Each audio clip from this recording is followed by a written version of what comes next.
How could this happen to Mom? I had returned to my childhood home after a long time, only to find my mother's skeletal remains in the garden.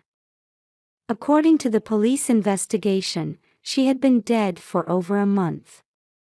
However, this was hard to believe because I had been in contact with her until just the day before. So who was I exchanging emails with? In the midst of my confusion, I found my mother's diary. When I learned the terrifying truth written in it, I trembled with fear and anger. I had only ever seen my father's face in photographs. "Your father passed away in an accident when you were 1 year old," my mother often told me when I was little. I grew up in a single-parent household, but my mother worked tirelessly to put me through college. She was reserved yet strong and kind, my role model and emotional support. My husband, Pete, knew this and respected her, always treating her kindly. Pete was my college classmate, and we got married when I was 26. We started our life about a 2-hour drive from my childhood home. However, my mother, who had been overworking herself for decades, began to fall ill frequently and often had to take time off work. "Mom, why don't you come live with us? It would put my mind at ease." "My husband says it's fine too." "That's very kind of you, but I prefer living alone." "It's more comfortable for me," she replied with an apologetic look, gently refusing my offer. I could understand her feelings, but as her daughter, I couldn't help but worry. So, at my suggestion, we started communicating almost daily. My mother wasn't tech-savvy and even struggled with emails, so we always talked on the phone. Hearing her voice every day was a comforting moment for me, living apart. Of course, I wanted to see her face sometimes, but due to my busy work schedule, I could only visit her about once a month. To make up for this, my husband would help out when he could. "If you can't make it, I'll go check on her." "Don't worry," he'd say. "Thank you so much. It's a big help. Your mother is important family to me too." Saying this, he would visit her from time to time without complaint. My husband was kind, but he had a bit of a problem with money management that worried me. He would buy things without considering the price or consulting me. We had argued about this many times, but his spending habits didn't improve, so I had to restrict his allowance. However, one day, I was shocked when I saw the credit card statement. "Why is the bill so high? It's over $1,000. "Oh, that's, Pete stammered, hanging his head. "This defeats the purpose of setting an allowance." "What did you spend it on?" "Well, the other day when I went out drinking with friends, I ended up treating them." "What? You can't afford to pay for others." I raised my voice in anger without thinking. "I'm really sorry. It won't happen again." My husband seemed to reflect on his actions and swore he would never waste money again, so I decided to forgive him. However, less than a month later, that promise was broken. This time, he had used our joint savings without my knowledge. "I really needed the money," he said. "That's the worst. How could you touch our savings?" "I'm sorry. I'll put it back when I get my next paycheck." My husband apologized, but he didn't seem very remorseful. This really upset me. "That's enough. If this continues, I'll divorce you." When I said this in the heat of the moment, my husband suddenly became flustered. "No, please don't do that. I'll really change from now on and be more responsible. He apologized repeatedly, almost in tears. There won't be a next time. But I haven't forgiven you yet. It depends on your actions from now on. I decided this would be the last time I'd turn a blind eye, and I declared this to him. I thought he might repeat the same behavior soon, but if he did, I'd leave him without question. After that, Pete started consulting me even for small purchases. Not only that, but he also began to help more with housework and became even more attentive to my mother's well-being, showing a very dedicated attitude. Since then, we had no more money problems and lived peacefully. However, about 4 years into our marriage, something strange happened with my mother. I've caught a cold and lost my voice, so please communicate by email for a while. I received an email from her. What? How? I was surprised by this sudden change, as she had never been able to use email properly despite my many attempts to teach her. But given the content, I became worried. Are you all right? Should I come over now? I don't have a fever, and I don't want to risk giving you a cold, so you don't need to come. The replies came faster than I'd expect from my technophobe mother, which made me even more uneasy. Something felt off. I wanted to go to her house right away, but I was in the busiest period at work and couldn't find the time. Should I go check on her instead? My husband offered. Would you? I'm sorry to always rely on you, but that would be a great help. I thanked my husband for his offer and asked him to go. The next day, he visited my mother. When I returned from work, he reported, her throat seemed to be in bad shape, but otherwise she was fine. This put me a little at ease. But I hadn't been there in a while myself, so I decided I'd go see her face as soon as work settled down. Several weeks passed, and as the hot summer was coming to an end, there was a distinct feeling of autumn in the air, especially in the mornings and evenings. I was still only communicating with my mother via email, which made me feel somewhat lonely. My work had finally passed its peak busyness, and I unexpectedly got an afternoon off, so I decided to go visit my mother after a long time. I'll surprise her by showing up without notice, I thought. When I arrived at her house and rang the doorbell, there was no response. There didn't seem to be anyone home, so thinking she might be out, I used my spare key to enter and wait for her return. The house seemed dusty, as if it had been closed up for a long time, so I opened all the windows. Then, as I glanced towards the garden, I noticed that part of her vegetable patch, which was her gardening hobby, had been disturbed. Huh? Why is only that part messy? When I went out to the garden, I saw traces of digging in one specific area.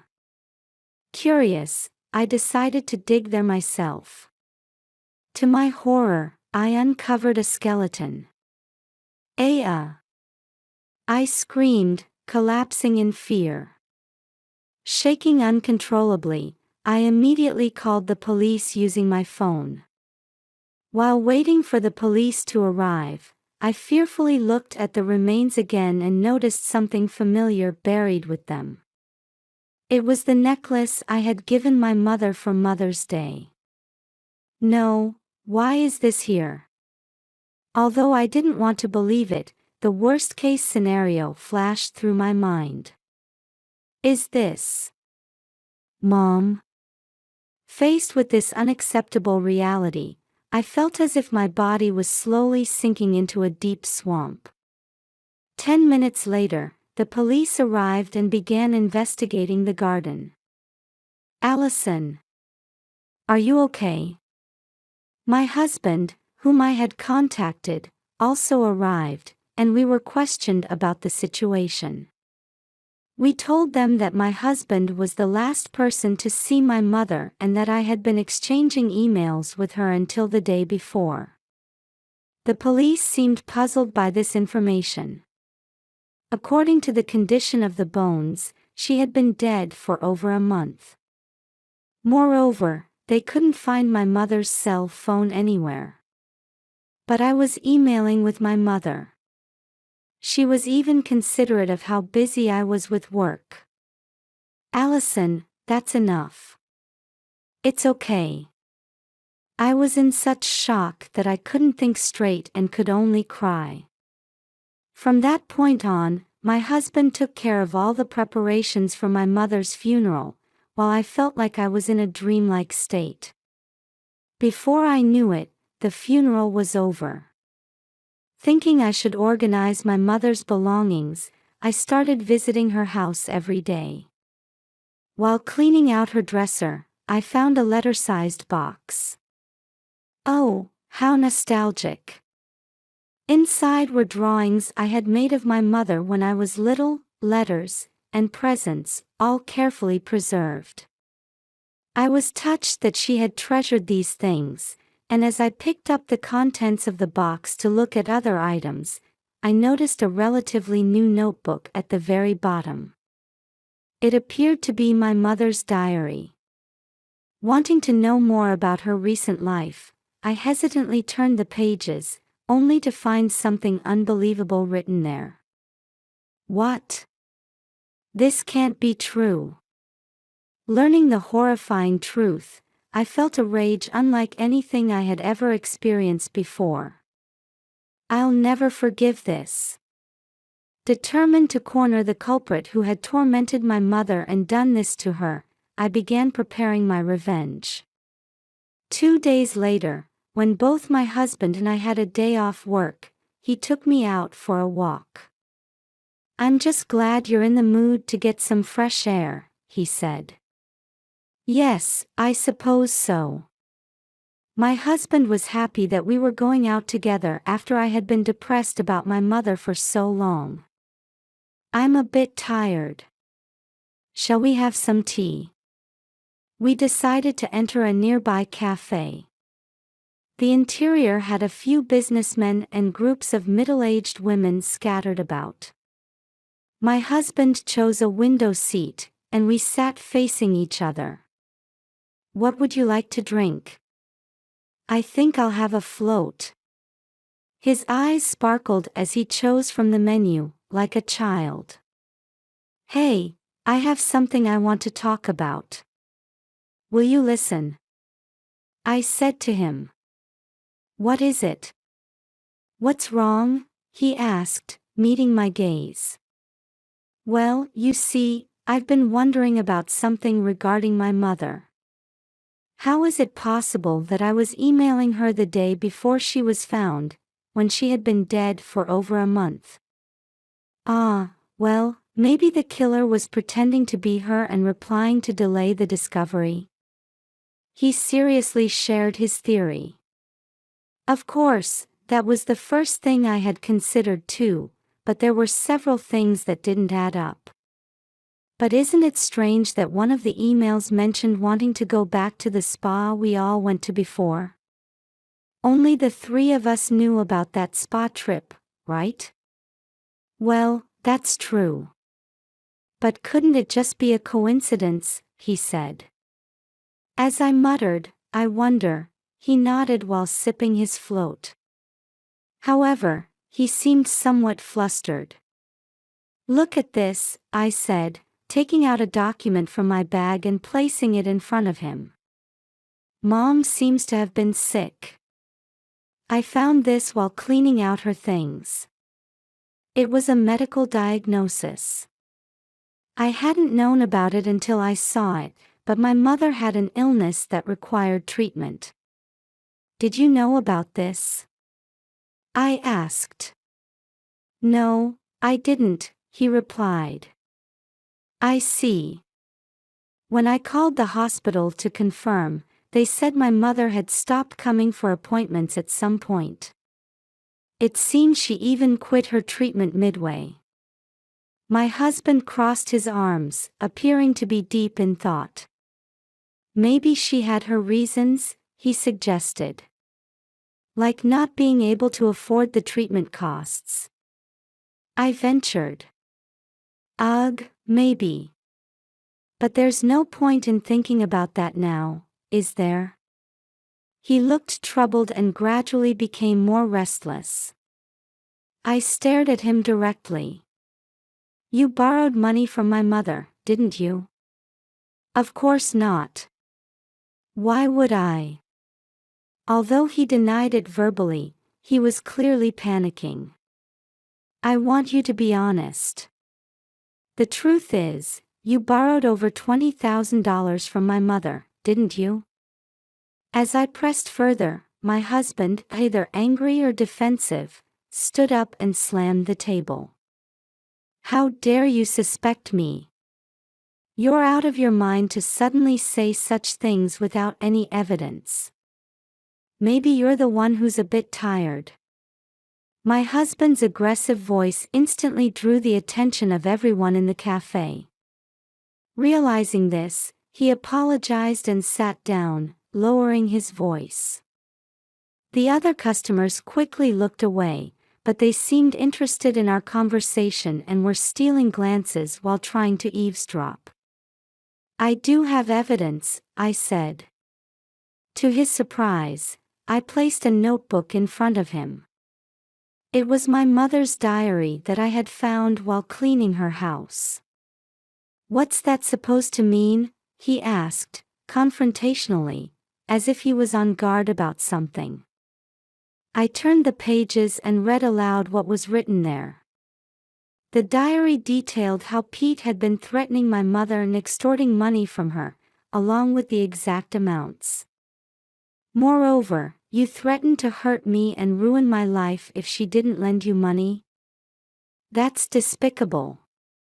It seemed that when my mother said she couldn't lend any more money because of her treatment costs, my husband had told her, "What's the point of living so long? It's just a waste of money." Furthermore, he had forced her to choose between her own body and her daughter, making her give up on treatment while continuing to ask for money. All of this was written in this notebook. Explain what this means, right now. I don't know anything about that. Besides, a diary like this isn't proof of anything, is it? My husband became defiant, leaning back in his chair with a confident attitude. You're right, this alone might not be decisive evidence. It could be dismissed as my mother's delusion. See? I told you so. As expected, you're a woman who understands, he said, nodding and laughing through his nose as if mocking me. Then how about this? I started a video on my smartphone and showed it to my husband. Pete, who had been smirking with a relaxed expression until now, was at a loss for words. How do you explain this? Don't just sit there silently, answer me. What was displayed was footage from a camera hidden in the living room of my mother's house. On the last page of my mother's diary, it was written, "Pete's demands are escalating, and I'm feeling it's getting dangerous. If I can get video evidence, I'll take it and tell my daughter everything." It seems that my technophobe mother had bought a camera and asked an electronics store to install it for her. The video showed the two of them arguing over money lending, and then in the heat of the argument, my husband losing his temper and raising his hand against her, causing her to fall. After that, he panicked and carried her body towards the garden. When he returned to the living room alone, he took all the money from her wallet and even took her cell phone before fleeing. From that point on, the video only showed an empty living room. The culprit was my husband, Pete. I'm truly shocked that you would do something like this. But there's no way for you to escape now, I said, glaring at him with anger and contempt welling up from the bottom of my heart. However, he didn't flinch and instead started shouting. That damn old hag. Why did she have to leave something like this behind? Why did you extort money from my mother? Huh? Of course, it's because I have debts. It was to repay those. My husband was completely brazen, admitting it without any sign of remorse. Apparently, his irresponsible attitude towards money hadn't improved at all.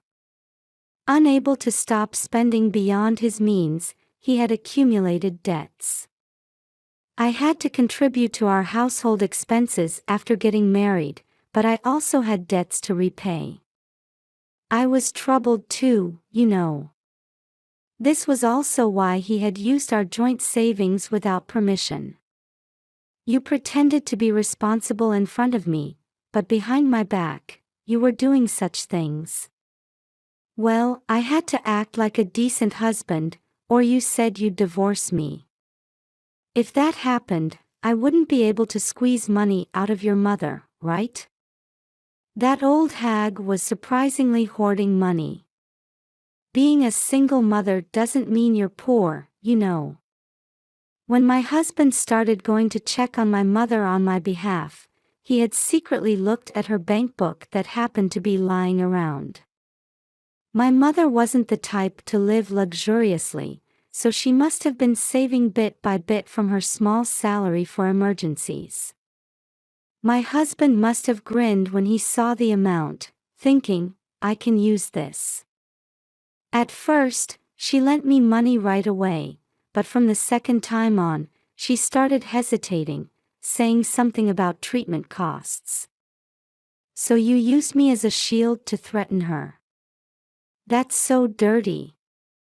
It's touching, isn't it? Saying her daughter's happiness is more important. Is this what they call a parent's love? He grinned at me, but his face was utterly detestable. My husband might not have any sense of guilt at all. Even so, you didn't have to take her life. Oh, that was just an accident. I didn't intend for that to happen. But when I hit her a bit too hard, she fell and wasn't breathing. I thought it would be trouble if she rotted inside the house, so I went out of my way to bury her in the soil. He spewed out words that made me wonder if he had any human feelings at all. Thinking about my mother's feelings, I couldn't stop my tears from flowing. However, I couldn't give up here. To clear my mother's regrets, I had to reveal the truth and turn him over to the police. So you were the one pretending to be my mother in those emails? Ah, yes. It was my way of consideration, you know. I thought you'd feel like you had more time with your mother. I don't need that kind of consideration. He had thrown away my mother's cell phone after I contacted him about finding her. There was no need to hold back anymore with this man. I'm going to report this to the police now. With all the evidence gathered, your crime will undoubtedly be judged. I wonder how many years you'll get. Hey, you're joking, right? I never intended to kill her in the first place. This was just a sad accident that happened. If that's the case, my mother might have been saved if you had called an ambulance right away. Your crime is grave for not doing that and instead doing what you did. Wait a minute. Please, not the police. We're husband and wife, aren't we? My husband suddenly changed his tune and started pleading with me. Did he really think I would choose not to report him in this situation? We're no longer husband and wife after you tormented my dear mother. We're getting a divorce. I declared our divorce and pushed away my clinging husband. He then slammed the table again and stood up. "You bitch, don't mess with me." Pete seemed to have forgotten we were in a cafe and came at me with a loud voice. However, it ended abruptly as he grabbed my clothes. Several people in the cafe restrained him. "Stop it. Let go of me. Allison, do something about these people," he cried out, begging me for help. "Reflect deeply on what you've done and spend your life making amends." As I said this to him, I could hear police sirens in the distance. It seemed the cafe staff had called the police, and Pete was taken away by them. Our divorce was finalized, and through a lawyer, I claimed $30,000 in damages. My husband was arrested for this incident. His selfish crimes were severe, and he's likely to spend a considerable time in prison. I wonder if I've managed to clear some of my mother's regrets. I thought about this while looking up at the clear sky. From now on, I'm determined to live my life in a way that won't shame my mother in heaven.